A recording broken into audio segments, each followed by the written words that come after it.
All right, down here in the shop today, we got the Newport in. Got 4 rows on, the turbo 350 on, the old oil drained, new oil filter on. We need to put new oil in it, but we're not gonna do that quite yet. The old oil's right there, it's pretty sludgy. So we're gonna pick this motor up, we're gonna stab it in the Newport, and everything's set up so we can get everything plumbed, everything wired, everything set up on it. The other day we cut the front bumper off the Newport. It's not my bumper. I'm going to be building a 6x6x3/8 homemade pointy that we're going to sand. We're going to put on it and full send it. So yeah, we'll set you guys down somewhere where you can get a good shot of me putting this motor in.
Well, the engine's in for the most part.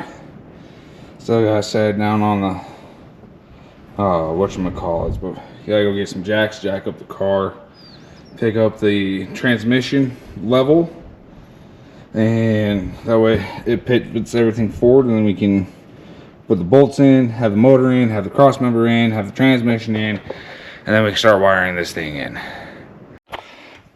All right, so we got engine, in. Got some jack stands under the front of the car. Got jack under the car, pushing the transmission up. Yeah, come back into the shop, grab that cross member over there, find some bolts for it, because I don't know what the bolts went for it. Put it back in and bolt it in, and then we can try to get the engine to sit down where we can put the engine bolts in. The motor mount bolts, that's what the word was. The motor mount bolts in. And then we can start doing the plumbing, the wiring, and go from there. Try to get this car ready to run here soon so we can do some testing and tuning. Make sure we aren't going to break parts, lose parts, because I'm tired of going into a derby and losing because of something stupid. And we're going to try to make sure that nothing stupid happens. Keyword, try. And yeah, I'll bring it back once we get ready to start doing. All right, so engine, transmission are completely in. Engine's bolted in, transmission cross members bolted in, and put the driveline in. Possibly pull a tire off the back of the car to retube it, put it on, fill it up.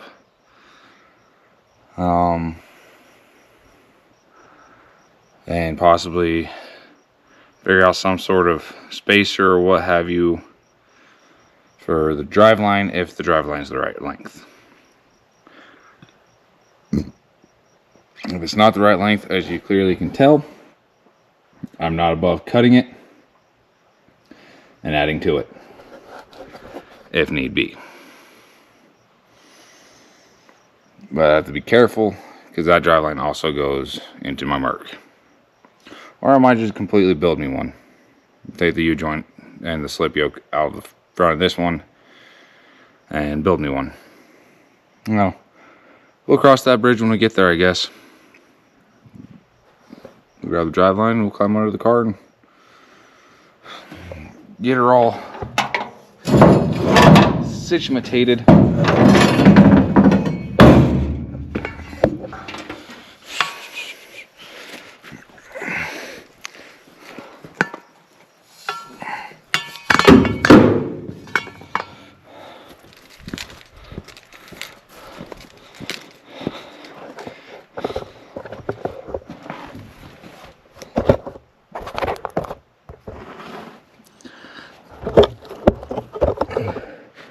Woo. No, it's open.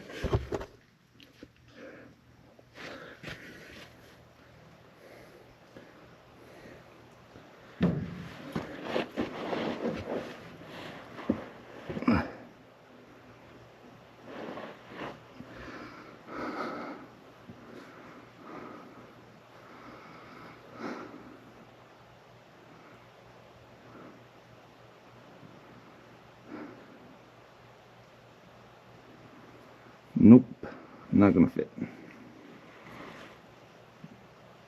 Tell that just by looking at it.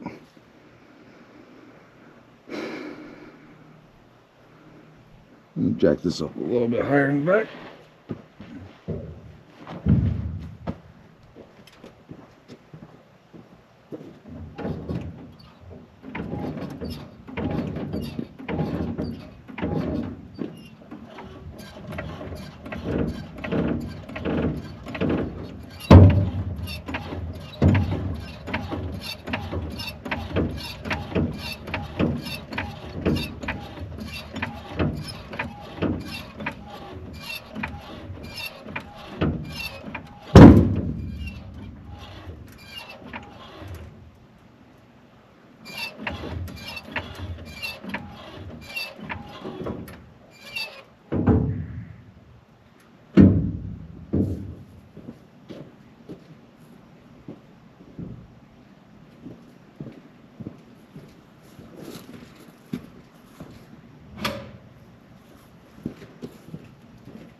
Way too short.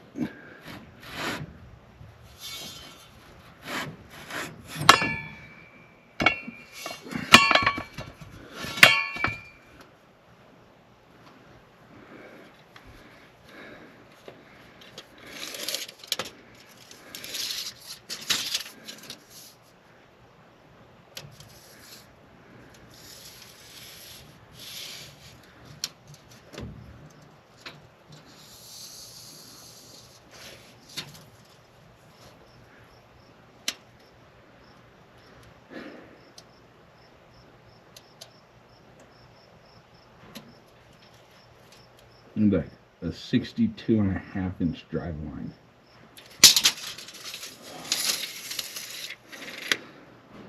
That's cool. Alright. Well, measured from transmission output shaft to the pinion, and we need 62.5. That drives like 58.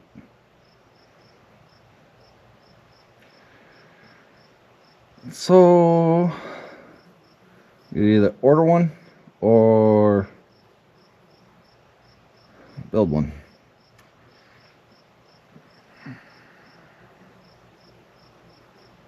Thinking about order one.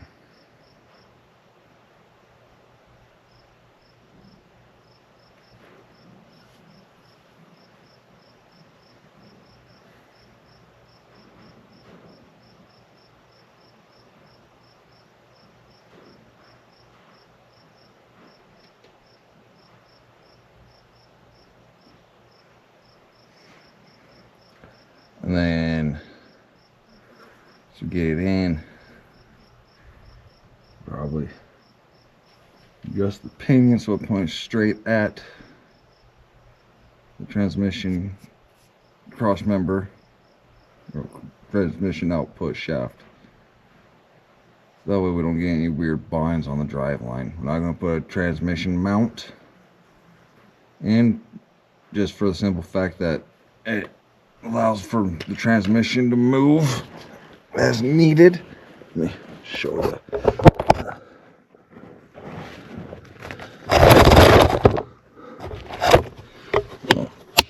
There's no transmission mount underneath, between the transmission and the cross member. We'll chain that down, probably, but not quite yet. I'll probably go buy a slip yoke eliminator and a solid steel tail house. Put it on there, tap it, put the slip yoke on there, then run a slider shaft. But I think that's it for today.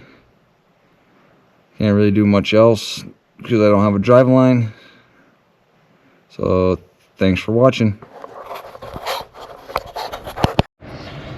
Alright, it's the next day. Yesterday we finished off with getting the engine and transmission in. Measured for the drive line. Drive line we have built is too short by a lot. You're like a 63-inch drive shaft altogether. So like a 60, like a 56 to 60 slider shaft would be perfect. Yeah, get some, figure out where we're gonna get one of those, or I might have to cut up my drive line I built for the Merc and build it longer, build a bracket to mount it to the pinion. But while we're doing that stuff, we are putting gauges and wiring and routing things. That way, here in the next couple days, in theory, we should be able to fire this car up and hear it run with the 4 in a rows. And maybe throw a drive line together to take it for a test drive. So, anyways, I got, attack, oil pressure, and temp. Just sit like this on my center bar. The switches. We're gonna weld this bolt probably like right here for the ground to go to. Then we'll probably take a screw like this one and run it next to it for all the negative cables, like the ground on the fuel pump, the toggle switch, the lights for the gauges. And we're probably going to wire this up a little different than before. I might wire it up where I flip this on, it turns power on to all this, and then have, you know, coil fuel pump. Or I might wire it up where this is, I turn it on, it turns the coil on, turns on power, and then this switch turns on the fuel pump, and this switch turns on the lights for the gauges. Or I might just do how I had it in the Merc, where as soon as I turn the power on, there was light, the gauges lit up. So we got options. We're gonna get this all put together. I gotta drill the holes for my training cooler and my battery box so I can bolt them down, run training lines, bolt the fuel pump in. I might bring the fuel pump up here. Nah, I'm gonna leave the fuel pump down here on the floor. Like this. That's I'm not picking up. I'm not trying to lift with the fuel pump. I'm just gravity feeding and the fuel pump's pushing it into the motor. Alright, so we got tach, oil pressure, temp gauge, starter switch, relay all wired in. We have the negative for the battery welded to the cage, well, bolt welded to the cage, and then the nut ran down on it. Everything works. We're gonna need to finish hooking in the tranny cooler, bolt down the tranny cooler box, the battery box, plug the fuel system in, replace the distributor cap because it's broken from when I put the motor in. I need to get the carburetor back on it, build a drive line. Let's see. So we got gas tank protector, drive shaft, tube the tires, pad the cage, put it in the battery box, paint it, and steering. Pretty much all we have left. Oh, shifter, roof sign. It's just odds and ends left before the car's running and driving. Yeah, we're not going to be doing. So over the next few weeks and days, we're going to get the car ready to fire up. And when we get it all ready to fire up, you'll be there to watch. So like, share, subscribe, push those buttons. Y'all have an amazing day, and I'll catch you on the next one. Later.